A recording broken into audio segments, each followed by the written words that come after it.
Bonjour, quel privilège de te retrouver aujourd'hui pour cette méditation de l'Évangile avec l'Angélus.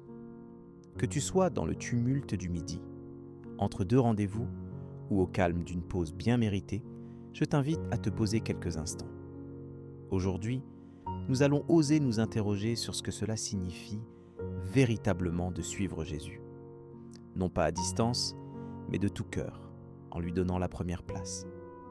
C'est une question qui touche chacun de nous, car nous sommes tous confrontés, un jour ou l'autre, à ce choix radical. Jusqu'où suis-je prêt à aller pour marcher avec lui ? Suivre Christ, c'est bien plus qu'une habitude ou une tradition. C'est une orientation qui bouleverse toutes nos priorités.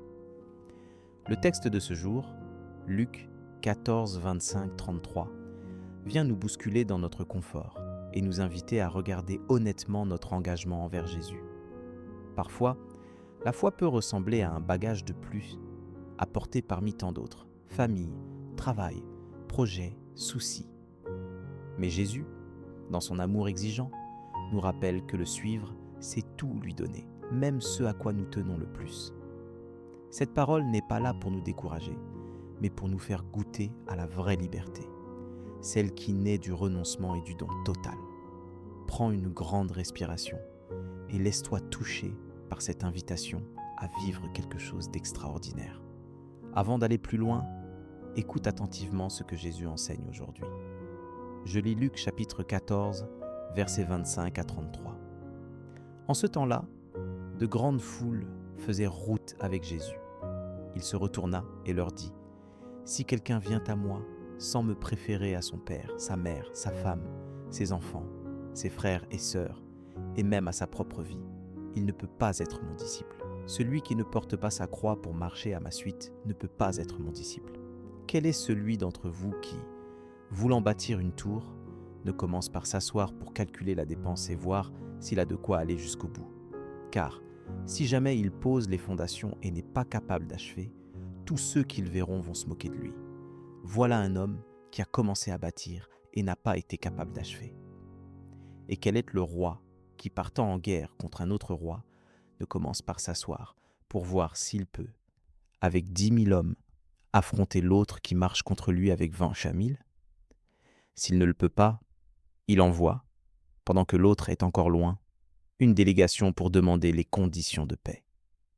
Ainsi donc, celui d'entre vous qui ne renonce pas à tout ce qui lui appartient ne peut pas être mon disciple. Dans l'Évangile selon Luc, Jésus n'appelle pas à une adhésion superficielle ou à une foi de façade. Il marche vers Jérusalem, sachant ce qui l'attend. L'opposition, la croix, le rejet. Il s'adresse à la foule, à tous ceux qui le suivent, peut-être par curiosité ou par enthousiasme. Mais il veut des cœurs entiers. En posant ces paroles, il nous met face à l'essentiel. Suivre Jésus demande de tout mettre en balance, de tout peser et d'accepter le prix de l'amour véritable. Peut-être que tu ressens, comme moi parfois, que cette exigence paraît insurmontable. Mais Jésus ne demande pas l'impossible. Il veut nous libérer de tout ce qui pourrait entraver notre marche à sa suite. Tu vois, dans Philippiens chapitre 3, versets 7 à 8, Paul écrit : « Mais ce qui était pour moi un gain, je l'ai regardé comme une perte à cause du Christ. Et même, je regarde toute chose comme une perte à cause de l'excellence de la connaissance de Jésus-Christ, mon Seigneur. » Ce n'est pas un appel à mépriser nos proches ou notre vie, mais à remettre tout entre ses mains. C'est là que réside la paix profonde. Lorsque Jésus devient notre priorité, tout le reste trouve sa juste place. Concrètement, comment vivre cela aujourd'hui ? Commence par te poser un court instant, chaque matin, et confie-lui ta journée, tes désirs, tes difficultés, tes relations. Demande-lui : « Seigneur, qu'est-ce que tu attends de moi ? » Tu peux t'appuyer sur Proverbes chapitre 3, versets 5 à 6. Confie-toi en l'Éternel de tout ton cœur, et ne t'appuie pas sur ta sagesse. Reconnais-le dans toutes tes voies, et il aplanira tes sentiers. Cela peut sembler petit, mais ce choix répété de tout, remettre entre ses mains, donne à Jésus la place qu'il désire dans ta vie. Tu n'es pas seul sur ce chemin. Jésus sait que cela coûte parfois d'avancer, de lâcher prise, de renoncer à certains attachements ou habitudes. Mais il promet d'être là, chaque jour, pour te soutenir, te relever, t'encourager. Retiens Matthieu chapitre 11 versets 28 à 30. Venez à moi, vous tous qui peinez sous le poids du fardeau, et moi, je vous procurerai le repos. Ce n'est pas le chemin le plus facile, mais c'est celui de la joie profonde, de la paix du cœur et d'une liberté retrouvée. Je t'invite maintenant à prendre un temps de prière avec moi pour demander à Dieu de faire grandir en nous ce désir de tout lui remettre. Ouvre-lui ton cœur, tel que tu es, là où tu en es.